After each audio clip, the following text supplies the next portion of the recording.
Ya, selamat pagi. Kami ingin mempresentasikan mengenai PSAK 221 tentang pengaruh perubahan kurs valuta asing, di mana anggotanya ada saya, Karen Permata Hendra, dengan NIM 2023 50051. Saya Margareta dengan NIM 2023-581. Saya Fadila Nur Hikmah dengan NIM 2023-50170. Saya San Graciela dengan NIM 2023-502116.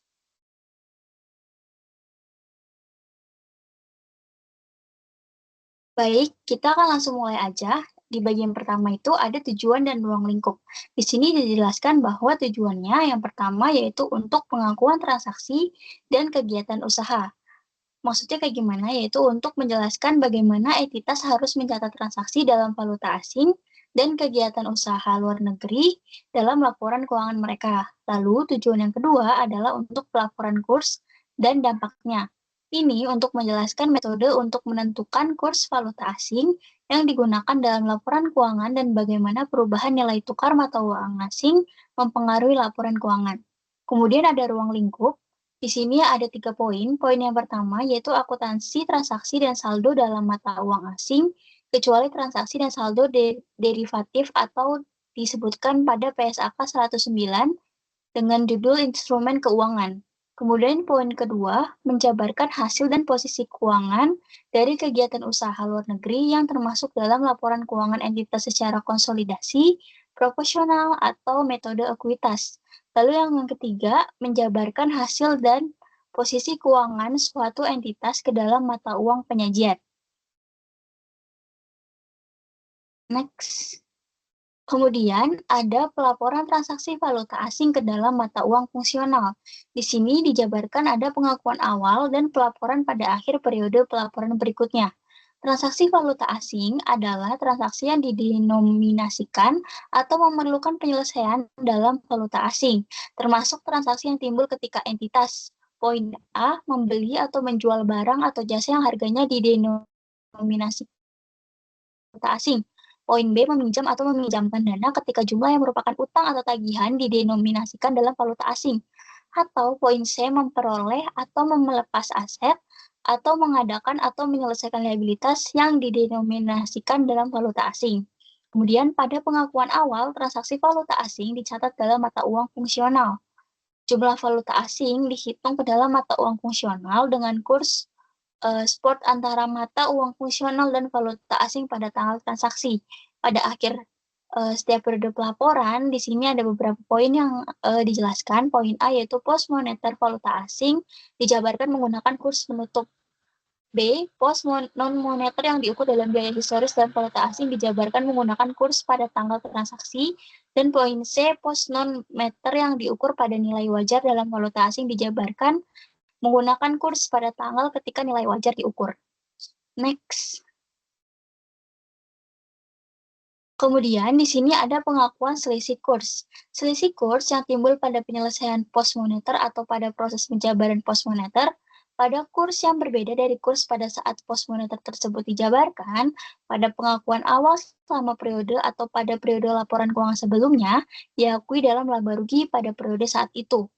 Jika keuntungan atau kerugian pos non-moneter diakui dalam penghasilan komprehensif lain, maka setiap komponen kurs dari keuntungan atau kerugian tersebut diakui dalam penghasilan komprehensif lain. Sebaliknya, jika keuntungan atau kerugian pos non-moneter diakui dalam laba rugi, maka setiap komponen kurs dari keuntungan atau kerugian tersebut diakui dalam laba rugi.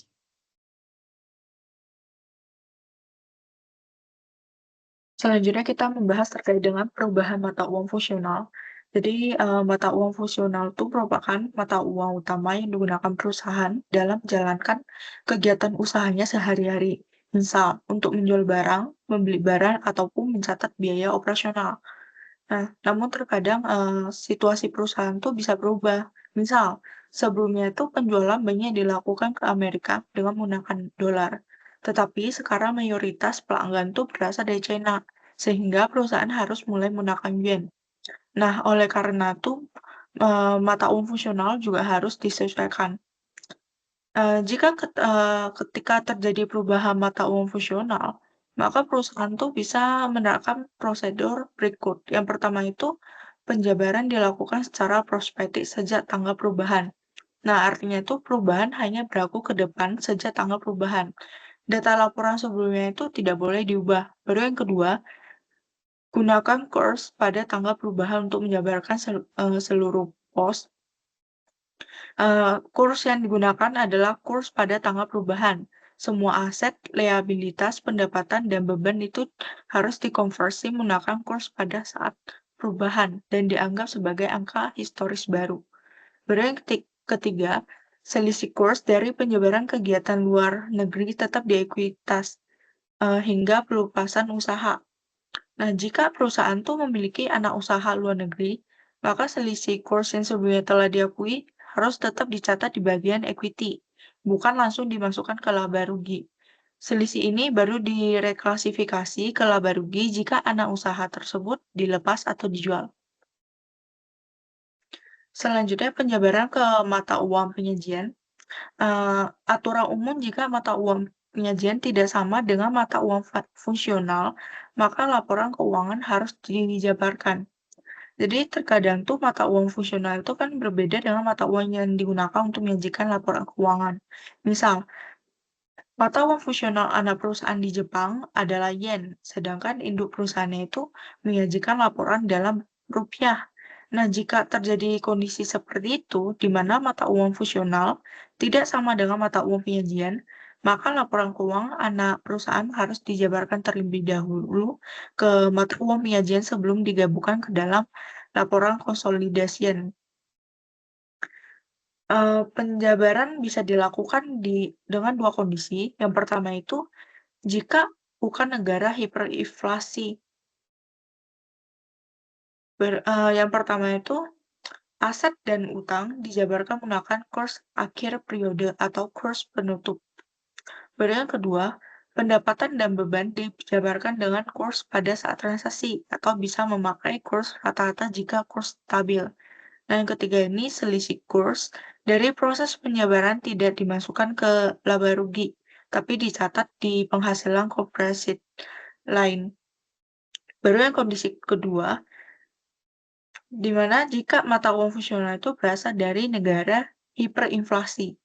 Nah, semua pos, termasuk aset, utang, pendapatan, dan beban, itu harus dijabarkan menggunakan kurs akhir periode. Baru yang kedua tuh, data komparatif mengacu pada laporan tahun sebelumnya. Jadi maksudnya itu data pembanding tahun sebelumnya tidak disesuaikan, tetapi menggunakan angka yang sebelumnya sudah dilaporkan. Nah, karena ini inflasinya terlalu tinggi dan bisa mengacaukan perbandingan. Contohnya nih, misal PT A memiliki anak perusahaan di Argentina, di mana ini sebuah negara dengan kondisi hiperinflasi. Nah, maka laporan keuangan anak perusahaan tersebut harus dijabarkan ke rupiah menggunakan kurs penutup. Sementara data tahun sebelumnya itu tidak boleh diubah lagi, tetapi tetap memakai angka tahun lalu karena perubahan harga di sana itu terlalu drastis akibat inflasi tersebut. Jadi selanjutnya itu penjabaran kegiatan usaha luar negeri. Nah, yang pertama itu ada konsolidasi normal. Itu penggabungan laporan keuangan usaha luar negeri mengikuti prosedur konsolidasi PSAK 65, termasuk eliminasi transaksi intrakelompok. Yang kedua itu ada aset atau liabilities moneter intrakelompok, yaitu tidak dapat dieliminasi tanpa menunjukkan dampak fluktuasi kurs karena mencerminkan komitmen untuk konversi mata uang asing. Yang ketiga itu ada perbedaan tanggal laporan, yaitu jika tanggal laporan usaha negeri berbeda dengan entitas pelapor, nah disarankan membuat laporan tambahan dengan tanggal yang sama dan juga jika tidak memungkinkan diperoleh maksimal beda 3 bulan.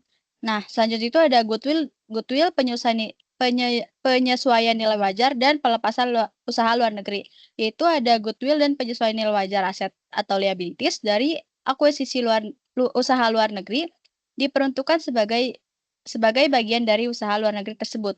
Nah, yang kedua itu ada nilainya dinyatakan dalam mata uang fungsional usaha luar negeri dan dijabarkan dengan kurs penutup. Yang ketiga itu ada saat pelepasan usaha luar negeri, akumulasi selisih kurs itu sebelumnya dicatat dalam penghasilan konferensi lain atau ekuitas terpisah. Nah, contohnya itu ada direklasifikasi ke laba rugi sebagai penyesuaian reklasifikasi yang mengacu pada PSAK 1. Next. Nah, selanjutnya itu ada pelepasan atau pelepasan sebagian kegiatan usaha luar negeri. Yang pertama itu ada pelepasan usaha luar negeri anak, yaitu pada pelepasan sebagian dari suatu entitas anak yang mencakup kegiatan usaha luar negeri. Entitas meretribusi bagian yang sebanding dari jumlah kumulatif selisih, nilai tukar yang diakui dalam pendapatan, dan komprehensif lain kepentingan non-pengendali pada kegiatan usaha luar negeri tersebut. Dan juga dalam setiap pelepasan yang lain atas sebagian kegiatan usaha luar negeri, entitas mereklarifikasi hanya bagian yang sebanding dari jumlah kumulatif selisih nilai tukar yang diakui dalam pendapatan komprehensif lain ke laba atau rugi.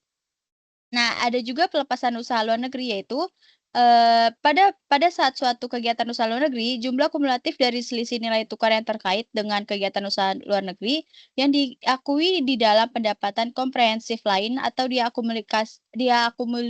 diakumulasi ke dalam komponen terpisah dari ekuitas, direklarasi dari ekuitas ke laba atau rugi sebagai penyesuaian dan pengelompokan ulang. Next. Nah, selanjutnya itu ada pengaruh pajak dari seluruh selisih kurs.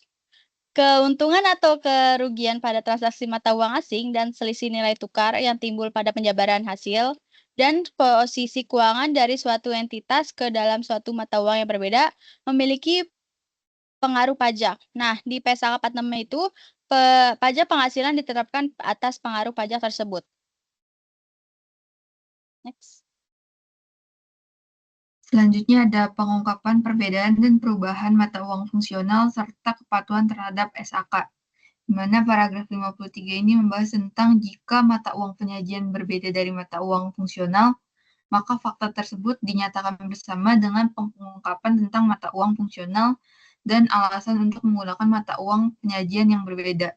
Kemudian di paragraf 54 itu tentang jika terdapat perubahan dalam mata uang fungsional entitas pelapor maupun kegiatan usaha luar negeri yang signifikan, maka fakta dan alasan perubahannya harus diungkapkan.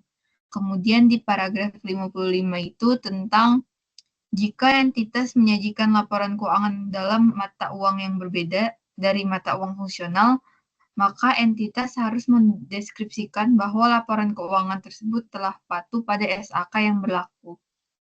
Lanjut.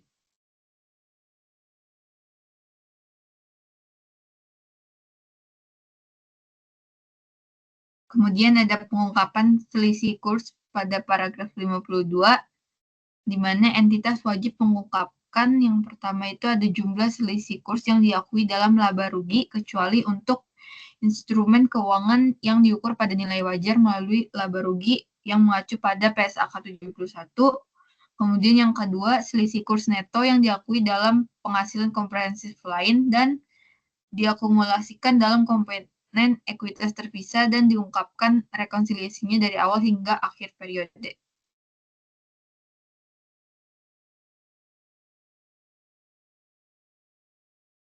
Tujuan dari perubahannya yang pertama itu ada menciptakan keselarasan internasional, yang kedua memberikan panduan jelas tentang pengaruh perubahan kurs terhadap laporan keuangan, dan yang ketiga menyederhanakan standar dengan menggabungkan PSAK lama menjadi satu standar terpadu.